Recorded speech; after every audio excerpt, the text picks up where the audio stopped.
चलिए आज हम लोग क्या करेंगे, प्रकाश का परावर्तन तथा अपवर्तन जो चैप्टर है उसका ऑब्जेक्टिव को करेंगे। ठीक है, बहुत ही इंपॉर्टेंट है। ठीक है, इसमें हम क्या किए हैं, जो क्वेश्चन है ना उसमें ऑप्शन भी सेट कर दिया। ठीक है, ऑप्शन जो होता है ना सेट कर दिए हैं ताकि आप चाहे तो वीडियो को ऑफ करके आंसर भी दे सकते हैं। ठीक है, और देना आपके लिए ज़रूरी भी है। यदि आप आंसर को देते हैं ना तो आपको भी यहाँ से सीख मिलता है कि आपने कितना का सही आंसर दिया। ठीक है, आपको यहाँ से पता भी चल जाएगा। तो चलिए क्वेश्चन को पढ़ते हैं, और क्वेश्चन को पढ़ने के बाद हम ऑप्शन भी बोलेंगे, आप चाहे तो उसको आंसर दे सकते हैं। ठीक है, और ये क्या बोलता है कमेंट बॉक्स में। तो चलिए पहला क्वेश्चन कहता है, किसी गोलीय दर्पण की फोकस दूरी उसकी वक्रता त्रिज्या की क्या होती है। उसकी वक्रता त्रिज्या की क्या होती है, यानी फोकस दूरी जो है ना, मान लीजिए हम फोकस दूरी अब वक्रता त्रिज्या, तो आपके लिए हम क्या है, तो ध्यान से देखिए। हम लोग जब दर्पण चैप्टर पढ़े थे तो क्या बताए थे, यहाँ पर क्या होता है बड़ा एफ, उसका यहाँ पर क्या होता है सी यानी वक्रता केंद्र, यहाँ से लेके यानी इसको ध्रुव बोलते हैं, ध्रुव से लेके एफ तक की दूरी को फोकस दूरी, और ध्रुव से लेके सी तक की दूरी को वक्रता त्रिज्या। हम ये भी बताए थे कि यहाँ से लेके यहाँ तक की दूरी इतना होता है, यहाँ से लेके यहाँ तक की दूरी भी उतना ही होगा। तो ध्यान से देखिए, हमको वक्रता त्रिज्या की फोकस दूरी क्या होती है, तो ध्यान से देखिए यहाँ से जितना दूरी है उसका आधा है कि नहीं है। तो ऑप्शन में बोलता है क्या, आधा होगा, दोगुनी होगा, चौथाई होगा, इनमें से कोई नहीं होगा। तो वक्रता त्रिज्या की फोकस क्या होगा, आधी होगी। लेकिन अभी बोलता है कि फोकस दूरी की वक्रता त्रिज्या क्या होगा, तो फिर 2 गुना होता है। जब इधर से सवाल करता तो, लेकिन ये बोला फोकस दूरी उसकी वक्रता त्रिज्या की क्या होगी, वक्रता त्रिज्या की क्या होगी, आधा हो जाएगा। क्या हो जाएगा, ऑप्शन ए होगा कि नहीं होगा, क्या हो जाएगा इसका ऑप्शन ए हो जाएगा, कोई दिक्कत। अब देखिए दूसरा नंबर क्वेश्चन क्या कहता है कि गोलीय दर्पण की फोकस दूरी और वक्रता त्रिज्या में क्या संबंध है। गोलीय दर्पण की फोकस दूरी और वक्रता त्रिज्या में क्या संबंध है, इसका मतलब रिलेशन पूछ रहा है। वक्रता त्रिज्या यानी आर और एफ में क्या संबंध है, ये जो छोटा एफ है ना इसमें क्या संबंध है। तो हम लोग जानते हैं, क्या जानते हैं कि आर जो है ना, आर अकेले 2 को एफ के बराबर होगा कि नहीं होगा, क्योंकि 2 को मतलब एफ का मान जो भी होगा अगर उसको 2 से गुना कर देंगे तो हमको बड़ा आर का मान निकल जाएगा, यानी आर बराबर 2f होता है। और एक इस तरह का अगर नहीं दिया ऑप्शन में तो आपको इस तरह देगा कि 2 को इधर लेके आ गया, यानी r/2 बराबर f, ये भी हो सकता है। तो देखते हैं ऑप्शन में ये वाला है या फिर हमको ये वाला दिया है, यानी समझ जाइए पहले बढ़िया से, इसको ऐसे बना देते हैं। ध्यान से देखिए, या तो r बराबर हमको 2f मिलेगा, या फिर इसको इधर करके भी दे सकता है, यानी r/2 बराबर f, ये भी दे सकता है ना।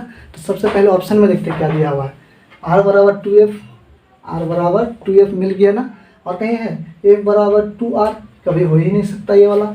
इसके बाद r बराबर f/2, वो भी हो नहीं सकता। f बराबर r, ये तो कभी हो ही नहीं सकता। इसका मतलब हमको क्या मिल गया, ऑप्शन ए। क्या मिल गया, ऑप्शन ए, r बराबर 2f, कोई दिक्कत।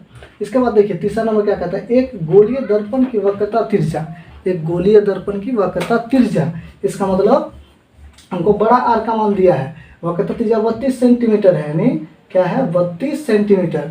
तो इसकी फोकस दूरी क्या होगा, अब हमको निकालना पड़ेगा फोकस दूरी।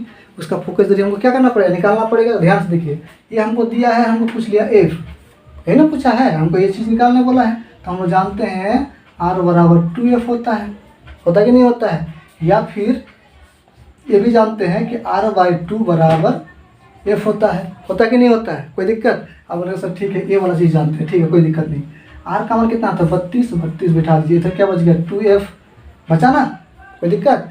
अब 2 को लेके आ जाइए इधर, तो 32 है, तो 2 जब इधर आएगा तो गुना में तो भागा में आएगा, नहीं यहाँ पर 2 हो जाएगा, इधर बच गया f, तो काटेंगे तो कितना होगा 16 सेंटीमीटर। क्यों, क्योंकि ये सब सेंटीमीटर में दिया हुआ मान है ना है, तो इसका मतलब ऑप्शन में 16 होना चाहिए सेंटीमीटर। 16 सेंटीमीटर कहाँ है, ऑप्शन ए, कोई दिक्कत। यानी हमारा क्या हो जाएगा 16 सेंटीमीटर। ठीक है, इसके बाद देखिए, उत्तल दर्पण द्वारा बना प्रतिबिंब सदैव होता है। उत्तल दर्पण देखो ध्यान से, उत्तल दर्पण कैसे होता है, उत्तल दर्पण ऐसे होता है ना, उसका क्या होता है, भीतरी पृष्ठ क्या होता है, रंग क्या हो रहता है उत्तल दर्पण का। और हम ये भी बताए थे उत्तल दर्पण का इस्तेमाल साइड मिरर के रूप में करते कि नहीं, पीछे गाड़ी आईना में देखने के लिए कि गाड़ी कहाँ से किधर आ रहा है, किधर जा रहा है, कितना गाड़ी पीछे में है नहीं है, सब करते कि नहीं करते हैं। तो उसके द्वारा कैसा प्रतिबिंब बनता है बताइए, तो आईने में सीधा बनता है ना, बनता है कि नहीं बनता है। तो यहाँ क्या पूछा ऑप्शन में, उल्टा बनेगा, वास्तविक बनेगा, ओरिजिनल नहीं बनता। इसमें सीधा बनने पर ही क्या हो जाता है, आभासी।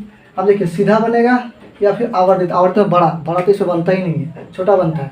यानी इसमें ऑप्शन क्या हो जाएगा, सीधा, क्योंकि उत्तल दर्पण द्वारा प्रतिबिंब हमेशा क्या बनता है, सीधा बनता है। तभी तो इसको साइड मिरर के रूप में लगा दिए, नहीं तो अगर टेढ़ा बनता तो उसको लगाते कभी नहीं लगाते ना, कोई दिक्कत। चलिए इसके बाद 5 नंबर क्वेश्चन कहता है कि लेंस की क्षमता का सही मतलब है। लेंस की क्षमता, लेंस को किस में मापते हैं, किस में मापते हैं, मीटर में, डायप्टर में, सेंटीमीटर में, या इनमें से कोई नहीं। तो हम लोग किस में मापते हैं, लेंस की क्षमता को डायप्टर में मापते हैं। किस में मापते हैं, डायप्टर में, कोई दिक्कत। इसका क्वेश्चन देखिए, वाहनों के फास्ट सदृश्य के रूप में किस दर्पण का उपयोग किया जाता है। अभी यहाँ पर बोल दिए थे हम, बोले थे ना, इसका साइड मिरर के रूप में किसका उपयोग करते हैं, अवतल दर्पण, समतल दर्पण, उत्तल दर्पण, या इनमें से कोई नहीं। हम लोग साइड मिरर का जो उपयोग करते हैं ना, वो क्या होता है, उत्तल दर्पण। कौन सा दर्पण, उत्तल दर्पण, ठीक है। इसके बाद देखिए अगला क्वेश्चन है कि वाहन के अग्रदीपों में किस दर्पण का उपयोग किया जाता है। हेडलाइट, गाड़ी का जो हेडलाइट होता है ना, उसमें किस दर्पण का उपयोग करते हैं। ऑप्शन दिया है उत्तल दर्पण, अवतल दर्पण, समतल दर्पण, या इनमें से कोई नहीं। तो हम लोग जो हेडलाइट होता है ना गाड़ी का, उसमें हम लोग किस दर्पण का उपयोग करते हैं, अवतल दर्पण का। किसका करते हैं, अवतल दर्पण, ऑप्शन बी हो जाएगा हमारा, ठीक है। इसके बाद देखिए 8 नंबर क्वेश्चन है कि सोलर कुकर में किस गोलीय दर्पण का उपयोग किया था। सोलर कुकर, देखिए जब प्रकाश को एक जगह पर गिराएंगे नहीं तो हीट नहीं होगा, होगा क्या, छीतर के गिरेगा तो हीट नहीं होना, हीट होगा बढ़िया से, नहीं होगा। तो एक जगह पर छीतरने के लिए ही क्या लगाना पड़ेगा, हमको दर्पण लगाना पड़ेगा। और हम लोग जानते हैं अवतल दर्पण ऐसा है कि प्रकाश को एक जगह पर आके इकट्ठा करवा देता है, नहीं एक जगह पर आके गुच्छा करके गिराता है ना। तो यहाँ पर इसका मतलब कि हमारा कौन सा दर्पण होना चाहिए, अवतल दर्पण। तो हमारा आंसर क्या हो जाएगा, ऑप्शन नंबर ए। क्या हो जाएगा, ऑप्शन ए, यानी अवतल दर्पण का इस्तेमाल होता है, ठीक है। इसके बाद है 9 नंबर क्वेश्चन के लेंस की क्षमता और उसकी फोकस दूरी में क्या संबंध है। लेंस की क्षमता यानी पी, लेंस की क्षमता मतलब पी यानी पावर, और फोकस दूरी यानी एफ में क्या संबंध है। तो हम लोग जानते हैं कि पी बराबर होता है 1/f, होता है कि नहीं होता है।